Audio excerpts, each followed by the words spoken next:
오늘 우리에게 주신 말씀은 베드로전서 4장 베드로전서 4장 7절에서 11절까지 말씀을 보도록 하겠습니다. 우리말 성경 280면 81면 정도가 되겠습니다. 베드로전서 4장 7절에서 11절까지 말씀인데요. 이 말씀을 우리가 한 목소리로 말씀을 같이 합독하도록 하겠습니다. 시작. 만물의 마지막이 가까이 왔습니다. 그러므로 여러분은 정신을 차리고 깨어 기도하십시오. 무엇보다도 서로 깊이 사랑하십시오. 사랑은 허다한 죄를 덮습니다. 서로 대접하기를 불평 없이 하십시오. 각자 은사를 받은 대로 하나님의 각양 은혜를 든 선한 청지기 같이 서로 섬기십시오. 누구든지 말을 하려면 하나님께서 말씀하시는 것 같이 하고, 누구든지 섬기려면 하나님께서 공급하시는 힘으로 하는 것 같이 하십시오. 아멘. 예수 그리스도로 인해 영광을 받으시게 하려는 것입니다. 영광과 능력이 세세무궁토록 그분께 있기를 빕니다. 아멘. 아멘을 제가 너무 빨리 했습니다. 베드로전서를 우리가 계속 말씀을 보고 있습니다. 지난 주일은 베드로전서 4장 1절에서 6절까지 말씀을 보면서 승리를 위한 나그네의 삶, 우리는 나그네의 삶을 살아가고 있는데 승리를 위한 나그네의 삶을 어떻게 살아갈 수 있는지 베드로전서 4장 1절에서 6절까지 말씀을 보았습니다. 먼저 우리가 그 나그네의 삶의 승리를 위해서 우리가 그리스도와 같은 마음으로 무장하라라는 말씀을 같이 드렸습니다. 더불어 우리가 과거에 그리스도를 알기 전의 모습을 기억하면서 우리가 이제 나그네의 삶을 살아야 된다. 그리고 지금은 이제 그리스도를 알고 우리 소망 되신 예수 그리스도를 바라보기에 그 소망이 현재 우리의 삶을 주관할 수 있도록, 주도할 수 있도록 살아가야 된다고 말씀드렸습니다. 지금의 현재의 삶이 아니라 우리 소망을 바라보고 있는 그 산 소망 되신 예수 그리스도, 그 소망이 지금의 현재를 완전히 주도할 수 있도록, 주관할 수 있도록 살아가는 삶, 그것이 바로 나그네 삶에서 승리할 수 있는 삶인 것입니다. 그러게 우리는 분명히 소망을 가진 자들입니다. 예수 그리스도를 믿는 자들은 소망은 가진 자들입니다. 사랑하는 성도 여러분, 여러분 소망을 가진 자들임을 기억하시기를 축복합니다. 우리에게는 소망이 있습니다. 바로 예수 그리스도를 바라보는, 산 소망 되신 예수 그리스도를 바라보는 그 산 소망을 가진 자들인 것입니다. 사랑하는 성도 여러분, 여러분들 어떤 인생을 살아갑니까? 혹시 복잡한 인생, 우리 인생은 복잡한 인생, 또 우리 단순한 인생이 있을 것입니다. 내가 지금 살아가고 있는데 나는 정말 복잡한 인생을 살고 있는 거 아닐까? 아니, 나는 단순한 인생을 사는 것이 아닌가? 여러분, 이 복잡한 인생과 단순한 인생 가운데 어느 인생이 위대한 힘을 발휘할 수 있을까요? 어느 인생의 삶이 위대한 힘을 발휘할 수 있을까요? 우리가 잘 알고 있는 애플이라는 기업의, 우리가 애플 기업의 그 특징 중에 하나가 있습니다. 그것은 바로 단순함이 있다라는 것입니다.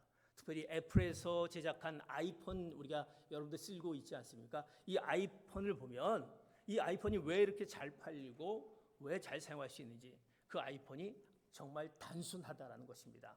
복잡하지 않고 단순하다. 그래서 이 아이폰, 애플에서 나온 아이폰을 들고 있으면 어린아이들도 설명 없이 그것을 사용할 수 있다고 합니다.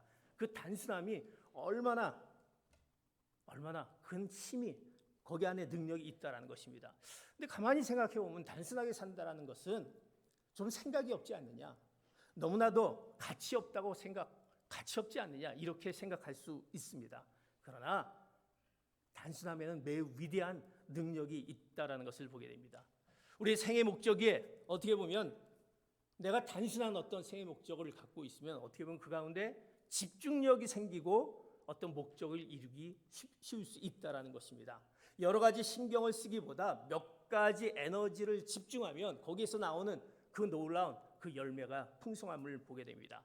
그 단순함의 그 능력, 힘, 그러면서 이제 우리는 우리 인생을 단순하게 할 수 없을까? 나는 왜 이렇게 복잡한지 모르겠다. 지금도 여러분 많은 복잡한 가운데 지금 머리가 아주 지금 돌아가고 있는 그 인생을 살고 있다라면 오늘 내가 좀 단순한 인생을 살면 거기에 뭔가 힘이 있을 텐데 오늘 성경 우리에게 말씀해 주시는데 그 단순한 그 인생을 한번 생각해 보시기 바랍니다. 어떻게 보면 이 단순하게 우리의 인생을 어떻게 살아갈 수 있을까? 어떻게 보면 여러 가지 방법이 있겠지만 그 중에서 특별히 우리 가운데 위기의식, 어떻게 보면 긴급의식을 갖는 것이 단순함이다라는 것입니다. 위기의식. 위기의식은 우리 마음을 조바심 나게 하고 우리를 어떻게 보면 좀 조급하게 하는 거 아닌가? 그런 의미에서의 어떤 위기의식이 아니다라는 것입니다. 위기는 우리를 단순하게 합니다. 우리 가운데 위기가 다가오면, 긴급함이 다가오면 단순해집니다. 예를 들어서 우리가 병원을 갔더니 우리가 3개월밖에 살 수밖에 없던 암 진단을 받습니다. 시한부 인생, 너는 3개월밖에 살 수밖에 없다. 이런 진단을 딱 받았다고 생각한다면 여러분들 어떻게 생각하시겠습니까? 지금의 삶의 그 자질구레한 삶의 문제를 끌어안고 이제 내가 그거를 복잡하게 생각하시겠습니까? 그 3개월이나 인생이 밖에 내가 없는데 우리는 단순해집니다. 그러면서 우리는 어떻게 그 삶을 정리하게 된다는 것입니다. 어떻게 보면 그 단순함이 어떻게 보면 우리의 삶을 단순하게, 그 위기가, 우리에게 오는 위기가 삶을 단순하게 해준다는 것을 봅니다. 성경은요, 이 단순함에 대해서 우리에게 말씀합니다. 그것을 어떻게 말씀하시느냐? 베드로전서 오늘 4장 7절의 말씀 이렇게 말씀하고 있습니다. 같이 봅니다. 시작. 만물의 마지막 때 가까이 왔습니다. 그러므로 여러분 정신을 차리고 기도하십시오. 오늘 성경은 주님께서 이렇게 말씀합니다. 만물의 마지막이 가까이 왔습니다. 베드로를 통해서 만물의 마지막이 가까이 왔다. 우리 성경을 보면 주님의 오심과 말세를 강조하고 있습니다. 이 종말론적인 이런 어떤 긴급함, 위급함을 말하고 있다는 것을 봅니다. 성경에 그 많은 말씀이 있는 것을 봅니다. 오늘 4장 7절에 보면 만물이 가까이 왔다. 만물이 가까이 왔다. 그런데 이 성경을 보면서 가까이 왔다라는 성경 말씀에 2000년 전에도 2000년이 지난 지금에 예수님이 왜 오시지 않느냐? 만물이 가까이 왔다. 주님이 그때 오신다고 했는데 왜 지금 오시지 않았는지 잊어먹었나? 이렇게 생각할 수 있다는 것입니다. 주님께서 분명히 이 말씀을 하셨는데 왜 오시지 않는가라고 우리가 생각할 수 있다는 것입니다. 그러나 이 성경의 때, 주님이 다시 오신다는 것, 만물이 다가이 왔다는 그 때와 그 임박함에 대한 교훈을 우리가 올바르게 이해해야 한다라는 것을 보게 됩니다. 이 성경의 때는, 성경이 말하는 때는 영원한 시간 속에 계신 하나님의 때이기 때문에 하루살이처럼 겨우 살아가는, 마치 우리가 기껏 살아봐야 100년 살지 못하는 우리가 어찌 측량할 수 있겠습니까? 우리가 어느 순간에 우리가 언제 죽을지 모르는 우리가 그 마지막 때, 그 때를 어떻게 우리가 측량할 수 있겠습니까? 그러나 중요한 것은 마지막이 가까이 왔다, 주님이 오신다라는 그 말, 그 정확한 시기를 의미하는 것이 아니라 주님이 오시는데 언제 오시느냐, 예기치 못하는 순간에, 너희들이 전혀 생각지 못한 순간에 온다라는 그 뜻을 갖고 있다라는 것입니다. 너희들이 상상하지 못한, 너희들이 생각하는 때가 아니라 예기치 못한 순간에 주님이 오신다라고 말씀하고 있습니다. 그래서 주님이 오시는 그것을 성경에 무엇으로 비유하고 있냐면 도둑으로 비유하고 있습니다. 우리가 잘 알고 있는 누가복음 12장 39절 40절, 주님이 이제 어떻게 오시는가 이렇게 비유로 얘기하고 있습니다. 같이 봅니다. 시작. 너희는 이것을 알라. 만약 집에 도둑이 언제 들지 알았더라면 집주인은 도둑이 집에 들어오지 못하게 할 것이다. 그러므로 너희도 준비하고 있어야 한다. 인자가 생각지도 않은 때에 올 것이기 때문이다. 그래서 그것을 도둑으로 비유합니다. 만약 도둑이 온다라고 했을 때 우리가 도둑을 가만두겠습니까? 준비한다는 거죠. 그러나 이 도둑은 언제 올지 모르기 때문에 준비해야 된다. 주님이 마치 이처럼 도둑이 오는 것처럼 예기치 못한 순간에 온다라는 것입니다. 도둑의 가장 큰 특징은 언제 올지 모른다라는 사실. 그래서 성경이 말하는 그 임박함의 그 의미가 바로 이 의미가 있다는 것입니다. 예기치 못한 순간에 주님이 온다. 만물이 가까이 왔다라고 말씀합니다. 그러기에 우리 그리스도인들은 이제 그리스도의 재림과 최후의 심판이 언제 올지, 주님이 언제 왔을지, 다음 달에 올지, 다음 주에 올지, 1년 뒤에 올지, 아니 내가 오늘 밤에 올지 우리가 알 수 없기 때문에 우리 삶의 태도를 어떻게 가져야 되는지, 우리가 소망을 가진 자인데 소망을 가진 자로서 우리가 어떤 삶의 태도로 살아가야 될지, 그것을 우리에게 성경은 이야기하고 있다는 것입니다. 우리가 소망을 가진 자인데 여러분들 어떤 삶의 태도로 무엇에 집중을 하면서 살아가는지 성경은 오늘 베드로전서를 통해서 우리에게 말씀합니다. 그래서 소망하는 자들이여, 소망을 가진 자들이여, 너희들이 이런 태도를 가지고 살아야 된다라고 말씀합니다. 첫 번째, 우리가 어떤 태도로 소망을 가진 자들로서 어떤 신앙의 모습을 살아가야 될지 말씀합니다. 베드로전서 4장 7절의 말씀을 다시 한번 개역개정으로 말씀을 보도록 하겠습니다. 같이 봅니다. 시작. 만물의 마지막이 가까이 왔으니 그러므로 너희는 정신을 차리고 근신하여 기도하라. 이제 우리가 어떤 태도를 가져야 되는지, 소망을 가진 자로 어떤 태도로 우리가 살아가야 되는지, 첫 번째로 너희가 정신을 차리고 근신하여 기도하라. 정신을 차리고 근신하여 기도하라고 첫 번째 얘기합니다. 사랑하는 성도 여러분, 우리가 어떻게 주님의 오심을 기다려야 되는지 정신을 차리고 근신하여 기도하라라고 말씀합니다. 기도하라. 사랑하는 성도 여러분, 기도하십니까? 우리 모두는 기도합니다.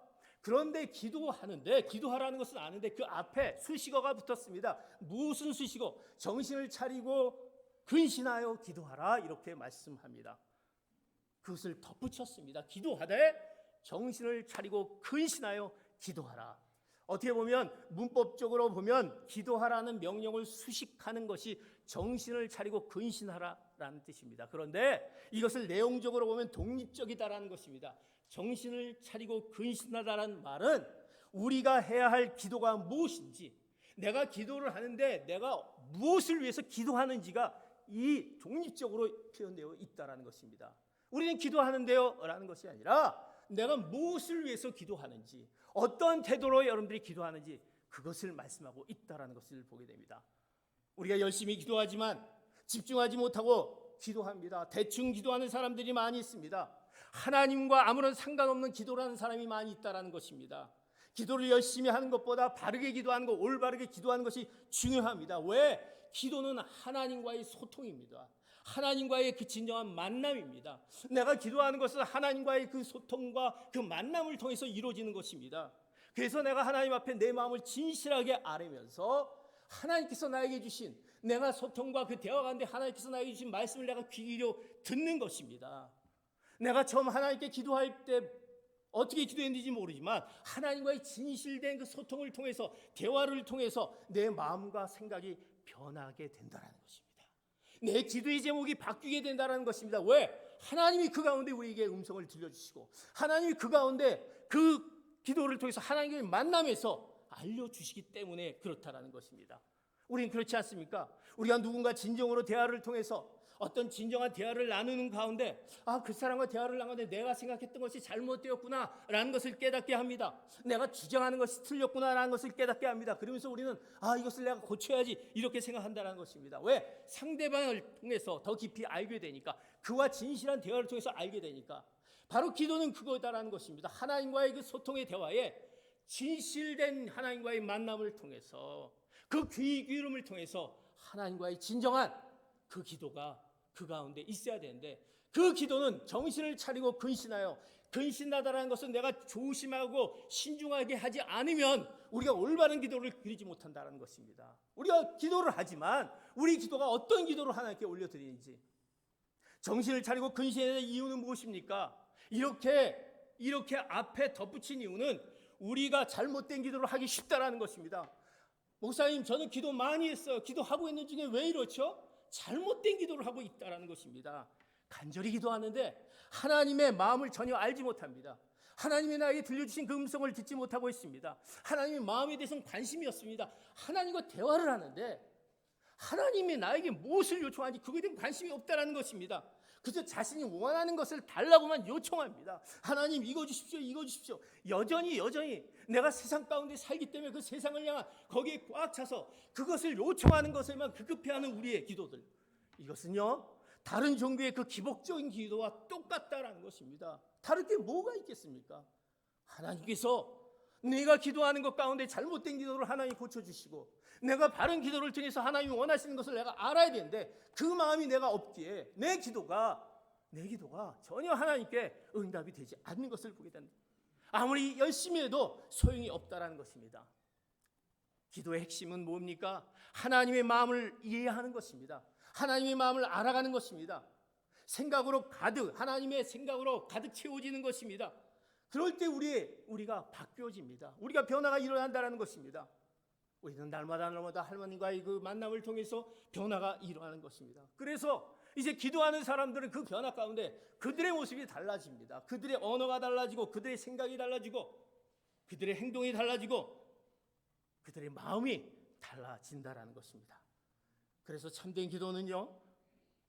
기도를 결정하는 기준은 얼마나 능력을 행하는 데 있는 것이 아니라 얼마나 진실되게 하나님과의 소통을 하고 있는지, 내가 하나님과 진실되게 얼마나 대화하고 있는지, 하나님의 그 음성에 내가 귀 기울여 있는지, 이것이 바로 우리가 참된 기도인 것입니다. 그렇다면 내가 하나님과 대화를 하는데 하나님이 그거를 듣고 여러분이 원하는 것을 100% 응답해 주지 않겠습니까? 그러나 내가 하나님이 원하는 것을 알지 못하고 진정한 소통이 없으니 무슨 응답이 우리 가운데 있겠습니까? 사랑하는 성도 여러분, 분명히 우리가 하나님과의 그 진정한 그 대화, 정신을 차리고 근신한 그 신중한 하나님 앞에 드리는 그 기도 가운데 하나님의 마음을 알아 우리가 원하고 우리가 생각했던 것이 하나님께서 이 조율해 주십니다. 우리가 기도하는 가운데 하나님이 너 이 부분에 대해서 한번 생각해 보자. 네가 생각하는 것, 네가 바라는 것이 뭔가, 이 조율이 이루어질 때 우리 가운데 하나님께서 우리를 통해서 하나님의 놀라운 뜻을 나타낼 줄 믿습니다. 그런데 그것을 알면 일단 기도를 해야 되겠죠. 하나님과 대화를 해야 되겠죠. 그래서 우리가 소망을 가진 자들이 첫 번째 해야 될 것은 기도해야 된다는 것입니다. 그러나 정신을 차리고 근신하는 기도, 이것이 우리 가운데 있어야 되는 것입니다. 사랑하는 성도 여러분, 여러분들 근심됩니까? 염려가 되십니까? 지금 내 마음 가운데 지금의 그 근심한 염려 가운데 있습니까? 복잡한 가운데 있습니까? 왜 복잡한 가운데 있습니까? 그것은 내가 단순하지 못한 복잡한 가운데 있으면 내 생각이 많이 있다는 것입니다. 나는 지금 기도할 시간이 없어. 내가 기도할 여력이 없어. 내가 지금 할 수 있는 상황이 아니야. 이런 생각을 하니 무슨 기도를 하게 됐습니까?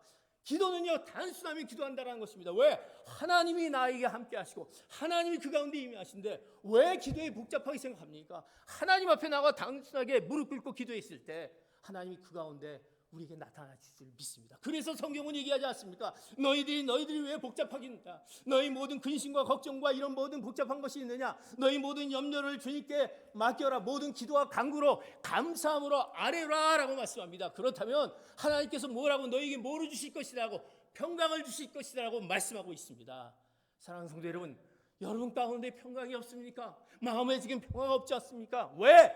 복잡하기 때문입니다. 단순하게 하나님께 모든 것을 맡기며 기도로 나아갈 때 하나님이 그 가운데 우리에게 너는 소망이 있는 자들이기 때문에 너에게 허락하신 하나님의 놀라운 능력이 여러분들에게 함께할 줄 믿습니다. 이것이 하나님의 약속입니다. 그래서 우리는 기도하라 라는 것입니다. 기도하는 소망의 우리 사랑의 귀한 성도 여러분들 되시기를 축복합니다. 기도하는 사람입니다. 두 번째 우리에게 말씀합니다. 무엇을 해야 되는지 소망 있는 자들에게 말씀합니다. 베드로전서 4장 8절의 말씀 같이 봅니다. 시작. 무엇보다도 서로 깊이 사랑하십시오. 사랑은 허다한 죄를 덮습니다. 두 번째 우리가 소망을 가진 자들이 우리가 해야 될 것은 뭐냐? 오늘 서로 깊이 사랑하라 이렇게 해야 합니다. 서로 깊이 사랑하라. 사랑하라. 우리가요, 가끔 우리가 TV나 이런 걸 보면 그 100m 달리기 경주에 보면 그 선수들을 보게 됩니다. 근데 선수들이 열심히 뜁니다. 결승전을 향해서 열심히 뜁니다. 근데 열심히 뛰는 마지막 지점에서 그들이 하는 행동을 보셨습니까? 어떻게 행동하죠? 그들이 어떻게 하냐면 가슴을 내민다든지 머리를 내민다든지 그렇게 하더라고요. 보니까 결승전에서 뭔가 먼저 들으려고 가슴을 내민, 그 장면을 여러분이 봤을 겁니다. 그리고 잘 알고 있는 스피드 스케이팅의 쇼트트랙, 우리 한국이 굉장히 쇼트트랙 그 선수들 잘하고 있지 않습니까? 그 스케이트를 막 타면서 마지막 결승전에서 들어갈 때 그들이 어떤 행동을 취하죠? 스케이트 날을 밀어내죠. 스케이트 날을 민다라는 것입니다. 왜? 조금이라도 먼저 들어오는. 그래서 그 경기의 그 초가 0.001초, 그 차이가 거기에 난다는 것입니다. 조금이라도 더 주기 위해서 그 스케이트 날을 앞으로 밀면서 이제 결승점을 통과하는 것을 보게 됩니다. 그럴 때 승리하는 것을 봅니다. 오늘 성경 본문에 무엇보다도 서로 깊이 사랑하십시오라고 얘기합니다. 서로 깊이 사랑하십시오라는 말을 다른 성경에 보면 거기 뜨겁게라고 표현합니다. 뜨겁게 사랑하라라고 표현합니다. 우리가요, 사랑을 하는데 어떻게 사랑해야 되냐? 오늘 얘기했던 서로 깊이 뜨겁게 사랑하라는 것입니다. 스케이트 날을 앞으로 내밀듯이 내 가슴과 머리를 결승전에 먼저 이렇게 내밀듯이 그 뜨거운 것을 표현하고 그런 자세로 사랑하라라는 것입니다. 예수 믿는 자들의 삶은요 단순합니다. 뭐냐면 우리가 하나님과의 대화는 기도고 사랑이라는 것입니다. 우리의 사랑은요 대충 사랑해서는 안 된다는 것입니다. 왜? 하나님이 우리를 향한 사랑을 주셨기 때문에 우리가 그 뜨겁게 사랑해야 된다는 것입니다. 세상 사람들도 사랑하죠. 근데 우리 예수 믿는 자들은 뜨겁게 사랑해야 된다고 말씀하고 있습니다.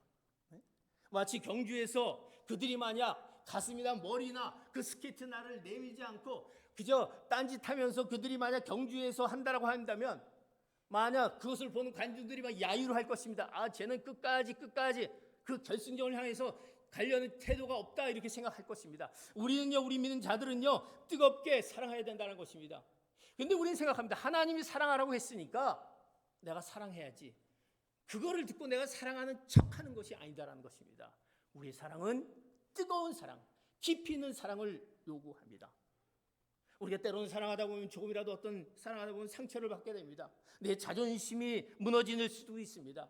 그러면 우리가 사랑을 포기할 수 있습니다. 그러나 우리가 하나님의 자녀로서 이 말씀을 안다라면 우리는 그것을 포기하지 말고 뜨겁게 그런 자세로 그를 향해 사랑해야 된다는 것입니다. 그러면서 그 뜨겁게 사랑하라라고 하면서 그 다음에 더 붙였던 말이 있습니다. 뭐라고 얘기합니까? 사랑은 허다한 죄를 덮습니다.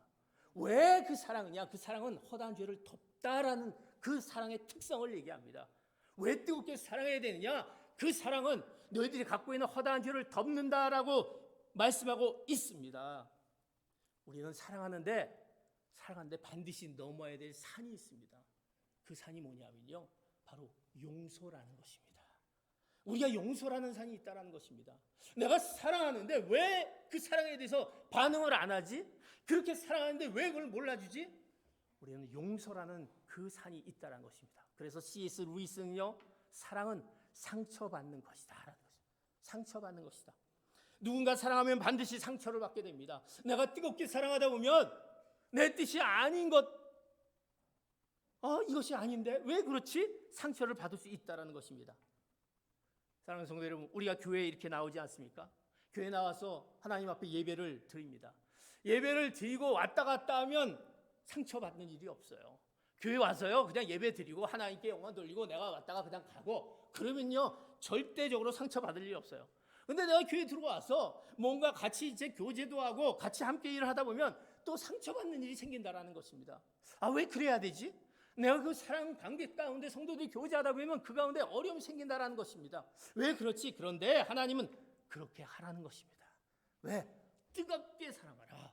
너희들이 혹시 상처가 되더라도 어려움 가운데 있더라도 그거 잊지 말고 하나님이 우리에게 말씀하신 거 너희들이 소망 있는 자들로 이제 너희들이 해야 될 것은 사랑하되 뜨겁게 사랑하라. 왜? 그 사랑은 너희들의 허다한 죄를 덮기 때문이다라는 것입니다. 왜? 우리가 사랑하게 되면 내가 뭔가 사랑하게 되면 그 사랑한 자에 대한 내가 이렇게 사랑하는데 내가 뭐 어떻게 좀 사랑할까? 왜 내 사랑을 모를까? 내가 그거를 위해서 하나님 앞에 기도하게 된다는 것입니다. 사랑하면 기도하게 됩니다. 즉 하나님의 도움을 구하게 된다는 것입니다. 여러분, 우리 자녀들을 끝없이 우리 부모들이 사랑합니다. 그런데 우리 자녀들은 그것을 모를 때가 많이 있다는 것입니다. 그래도 우리 부모들은 끝까지 포기하지 않고 사랑하지 않습니까? 에? 우리가 그렇듯이 우리는 이 사랑을 뜨겁게 사랑할 때 어려움이 있더라도 끝까지 사랑해야 된다고 말씀합니다. 그럴 때 하나님께서 우리 가운데 이제 어떻게 사랑하고 그 사랑 가운데 구하는 일들을 하나님께서 알려주십니다. 하나님이 우리에게 사랑을 보여주셨습니다. 그 극진한 사랑을 보여주셨습니다. 우리가 허물과 죄로 있었던 우리의 그 모습 가운데 있는 이 모습들을 하나님이 그것을 대신하여 십자가에 못 박혀 달려 돌아가셨고 그 사랑을 우리에게 보여주셨습니다. 그러기에 우리는 더 열심히 사랑해야 된다는 것입니다. 최선을 다해 사랑해야 된다는 것입니다. 그럴 때 이제 그 상대방의 허물을 덮어주게 되는 것입니다. 사랑하는 성도 여러분, 소망을 가진 자들이요 뜨겁게 사랑하는 여러분 되시기를 축복합니다. 내 사랑이 아직도 뜨겁지 못하고 있느냐? 왜 변하지 못하고 있을까? 내가 그렇게 사랑을 보여주는데 왜 변하고 있지 못하고? 내가 지금 포기하고 있지 않느냐? 내 상처 때문에, 내 어려움 때문에 아이들 더 이상 사랑하고 싶지 않아. 아닙니다. 우리는 뜨겁게 사랑할 때 하나님 그 가운데 하나님께서 소망을 가진 자들에게 하나님께서 분명히 역사할 줄 믿습니다. 하나님이 우리에게 말씀하셨기에 너희들이 뜨겁게 사랑하라. 그 사랑은 너희의 죄들 허다한 죄를 덮는다라는 것입니다. 그것을 믿고 뜨겁게 사랑하는 여러분 되시기를 축복합니다. 소망을 가진 자들에게 세 번째 우리에게 주는 말씀은 오늘 베드로전서 4장 9절의 말씀 이렇게 말씀합니다. 같이 봅니다. 시작. 서로 대접하기를 불평 없이 하십시오. 우리 소망을 가진 자들이 기도해야 됩니다. 소망을 가진 자들이 우리가 사랑해야 됩니다. 세 번째 소망을 가진 자들이 해야 될 것은 대접하라 말씀하고 있습니다. 성경은요 이 대접하라는 말을 매우 강조하고 있습니다. 특히 주님께서 이 대접하라는 것은 주님의 그 가장 황금률 가운데 이 말씀인 것입니다. 하나님을 사랑하고 내 이웃을 사랑해야 되지만 이 이웃을 사랑하기 위해서는 우리가 남을 대접하라는 그 기독교 윤리의 위대한 이 말씀, 황금률의 말씀을 주님께서 하셨습니다. 마태복음 7장 12절에 주님이 말씀하시는 그 황금률의 말씀입니다. 7장 12절 봅니다. 시작. 그러므로 모든 일에 내가 대접받고 싶은 만큼 남을 대접하여라. 이것이 바로 율법과 예언서에서 말하는 것이다. 구약 성경이 가르치는 핵심적인 내용입니다. 너희들이 대접하라라고 말씀합니다. 또한 바울은요 로마서에서 모든 구원의 교리를 설명한 뒤에 구원받은 자가 마땅히 걸어야 될 삶의 길을 설명하는데 그 길을 이렇게 설명합니다. 로마서 12장 13절 이렇게 말씀합니다. 너희들이 어떻게 길을 걸어야 되냐? 시작. 성도들의 쓸 것을 공급하고 나그네를 대접하는 힘을 힘쓰십시오. 대접하라. 나그네를 대접하는 일을 힘쓰십시오. 이것이 하나님의 명령인 것입니다. 대접하라. 우리가 소망을 가진 자로 대접하라는 그 말씀 앞에 우리의 삶이 어떤 긴급함과 소망을 가진 자들이다 한다면 우리가 힘써 대접할 수 있어야 된다는 것입니다. 누구를? 우리가 힘들고 어려운 가운데 있는 자들, 가난한 자들을 향해서, 나그네 되진 자들을 위해서, 병자를 위해서, 고난받는 자들을 위해서 그들을 대접하고 위로와 격려에 필요한 자들을 우리가 그들에게 대접해야 된다는 것입니다. 하나님께서는 베드로를 통해서 이렇게 대접하라고 말씀하면서 항상 대접하라 말씀하면서 덧붙이는 말씀이 있다라는 것입니다. 대접하라라고 하면서 뭐라고 얘기하죠? 서로 대접하기를 불평 없이 하십시오. 너희들이 대접을 하되 불평 없이 하라 이렇게 덧붙이고 있다는 것입니다. 대접할 때 원망 없이 하라라고 말씀하고 있습니다. 대접하지 않는 것도 문제지만 대접하고 나서 원망의 마음을 품는 것이 더 문제이기 때문에 너희들이 대접할 때는 원망 없이 너희들이 그것을 대가 없이 대접하라 이렇게 말씀하고 있다는 것입니다. 사실 이 시대에 대접하는 것이 쉽지 않습니다. 나 살기도 어려운데 무슨 대접을 하느냐. 그러나 주님께서는 이렇게 말씀합니다. 대접하라 말씀합니다. 그리고 너희들이 원망 불평 없이 그것을 어떤 것을 바라면서 대접하지 말고 그저 대접하라고 말씀한 것을 보게 됩니다. 성경에 보면요 그 종말에 관한 그 비유들이 얘기가 나옵니다. 그 종말에 관한 비유들에 세 가지 마태복음에서 나오는 부분이 있는데 뭐가 있냐면 열처녀의 비유가 있었고, 그리고 잘 알고 있는 달란트 비유, 그리고 양과 염소의 비유가 있었습니다. 우리가 지금 이 말씀은 만물의 때가 가까이 왔느니라 종말에 그것을 알리면서 말씀을 이어가고 있습니다. 그렇다면 우리가 대접하는데 우리가 무엇을 바라고 대접해야 되느냐, 이것을 이제 양과 염소의 비유로 마태복음의 그 얘기를 같이 하기를 원합니다. 주님은요 양과 염소의 비유 가운데서 뭐라고 얘기하냐면, 우리가 주님께서 다시 재림하였을 때 우리가 둘로 나눠지는데, 양과 염소로 나눠지는데, 그곳 가운데 이제 주님께서 누구를 칭찬하냐면 양의 무리를 칭찬하고 그들에게 상을 줍니다. 그랬더니 양의 무리들이 주님, 우리는요 저희에게 이런 상을 왜 베푸십니까? 저희들이 뭐 했던 것이 없는데요. 그랬더니 주님께서 말씀하십니다. 너희가 내가 배고플 때, 헐받았을 때, 그리고 목마를 때 나에게 물을 주었다라는 것입니다. 주님이 언제 그랬죠? 내가 주님을 만난 적이 없는데요. 이렇게 얘기합니다. 그랬을 때 주님께서 이렇게 말씀하시는 것을 봅니다. 마태복음 25장 40절의 말씀 이렇게 말씀합니다. 마태복음 25장 40절 같이 봅니다. 마태복음 25장 40절 같이 보는데 없습니다. 이렇게 말씀하세요. 주님께서 왕이 대답을 할 것입니다. 내가 진실로 너에게 말한다. 무엇이든지 너희가 여기 있는 내 형제들 중 가장 보잘것없는 사람에게 한 것이 곧 내게 한 것이라. 가장 보잘것없는 이 작은 자에게 한 것이 내게 한 것이다. 저는 주님 본 적이 없는데요. 그런데 그 자, 주님께서 그를 칭찬하고 상을 줬던 그 자는 아주 작은 자에게, 보잘것없는 자에게, 그 불쌍한 자에게, 그리고 대접을 해야 될 그 상황에 있는 자에게 했던 것이 내게 한 것이다라고 이렇게 주님께서 말씀합니다. 사랑하는 성도 여러분, 이 말씀을 기억하시기 바랍니다. 우리가 왜 무엇을 바라며 대접해야 되는가? 우리가 이웃을 대접하지 않으면 어떻게 주님을 대접할 수 있겠습니까? 주님이 몸이 있는 것이 아닙니다. 몸이 없으신데 우리가 그 작은 자, 내 주위에 있는 그런 자들을 향해서 우리가 그들을 대접하고 그들을 돌보지 않는다면 주님께서는 그것을 이제 너희들이 그렇게 하지 마라, 그들을 대접하라고 말씀하신 그 말씀, 이것이 바로 소망 있는 자들, 그리스도인들이 가져야 될 우리 신앙의 삶인 것입니다. 사랑하는 성도 여러분, 이제 소망을 가진 자들로서 대접하는, 우리가 불평 없이 그들을 대접하는 귀한 성도 여러분 되시기를 축복합니다. 그럴 때 하나님께서 우리를 통해서 소망 있는 자들에게 행하신 그 놀라운 일들이 나타날 줄 믿습니다. 이제 마지막으로 주님께서 우리에게 말씀하시는, 소망 있는 자들에게 말씀하신 네 번째 말씀입니다. 베드로전서 4장 10절의 말씀 같이 봅니다. 10절의 말씀 같이 보겠습니다. 시작. 각자 은사를 받은 대로 하나님의 각양 은혜를 맡은 선한 청지기 같이 서로 섬기십시오. 네 번째로 우리가 해야 될, 소망을 가진 자들이 해야 될 것은 뭐냐? 각각 은사에 따라 봉사라는 것입니다. 섬겨라라는 말씀을 하고 있습니다. 우리 구원받은 사람은요, 적어도 하나님께서 우리에게 하나님의 놀라운 선물을 주셨습니다. 그게 뭔지 아십니까? 은사입니다. 하나 이상의 은사를 우리에게 허락해 주셨습니다. 그 은사는요, 어떻게 보면 타고난 재능일 수도 있고, 아니면 내가 그 가운데 개발을 통해서 은사가 우리가 발견될 수 있다는 것입니다. 사랑하는 성도 여러분, 여러분에게 하나님께서 주시는 특별한 선물인 것입니다. 은사가 있다. 이건 하나님이 우리에게 주신 약속의 말씀입니다. 우리에게 은사를 하나님께서 주신다라는 그 말씀. 구원받은 모든 자가 그리스도의 몸인 교회, 우리가 그 은사를 그리스도의 그 몸인 교회와 그리고 다른 사람을 섬기도록, 왜 은사를 주셨냐면 그저 은사를 준 것이 아니라 너희 그리스도의 몸된 교회를 섬기고 그 다른 사람들을 섬겨라는 데서 하나님께서 은사를 줬다라는 것입니다. 그런데 우린 그 은사를요, 내가 갖고 있는 은사일 수도 있지만 내가 다른 사람을 섬기면서 그 은사가 우리에게 발견될 수 있다라는 것입니다. 그것을 기억해야 된다는 것입니다.